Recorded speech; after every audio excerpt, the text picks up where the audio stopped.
کوچ صاحب جوناتن پرتا بل کوچ صاحب هم راغی یونس خان راغلی د پاکستان د خیر سره دې چمپشټراپۍ کې به د خیر ځلې بیا موږ کارنامې کوو کارنامې او دې واته خو مو پسې په هر رسېده چې د دې چمپشټراپۍ چمپینس به موږ یو که څنګه ډي جې براو راخونه دې سپین سپین دي یاره راشد خانه دا خو د روزانه چا خبره برش ورته نیسم او برش پکې وهم نو په دې خاطر چا خبره سر مې تور دی او غاښونه مې سپین دي نو د غاښونو خیال وساتئ غاښونه پاک ساتئ چې خولې نه مو ښایسته بوځي که څنګه کرت خانه جوناتن پرتا بالکل ډي جې براو غاښونه باید خلک پاک وساتي چې په محفل کې په جرګه کې په اجوره کې په کوټه کې ناستي که نه او غاښونه یې سپین او ښایسته بوی تیزي نو خلک به ورسره مینه کوي مینه او یونس خانه ورغلی د پاکستانه ښه راغلا درته ویو ها یاره جوناتن پرتا د دې په دې چې ما ورته ښه راغلاست ویلې خو د خیره تا ورته وویلې که نه هوښیار یې د موږ نه مخکې شولې خو یونس خان خو زموږ خپل پښتون دی یونس خانه ښه راغلا درته ویم او د خیره سره ښه چلونه به راته ښې چې د پاکستان په پیچونو باندې موږ څنګه بالینګ او بیټینګ وکړو ښه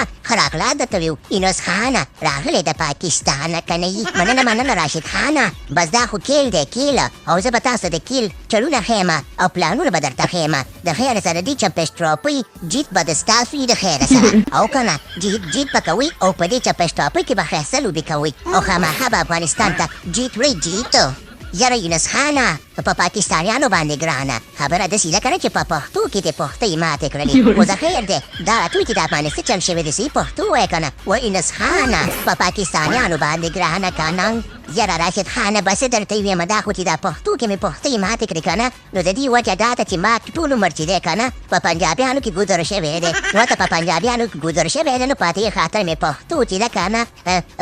کمزورې شوې ده نو اوس ته راته ووایې چې د چا ژوند په پنجابیانو کې ګذر شي نو بیا خو خامخا داسې پښتو هم ونه ګذره شي که نه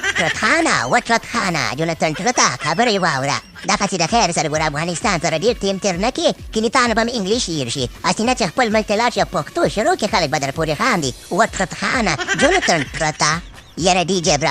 جې براو خبره داسې ده که نه تا نه دې اورېدلي وایي اغیار چې د دوزخ ژبه ده زه به جنت ته د پښتو سره ځمه که څنګه راشد خانه په موږ ټولو باندې ګرانه وکینګ خانه بالکل جوناتن پرتا بس انګلیش خو ستاسو ژبه ده او د پښتو مو زده کړه د موږ سره به ټول عمر د خیره سره تېرې چې موږ څوک یې ګلي راګیر کړو بیا په اسانۍ نه پرېږدو نو یونس خانه ته هم زموږ ډلې ته راغې اوس یې به صحیح ده پښتو به در چا خبره ګذر شوې ده نو دا به تا چا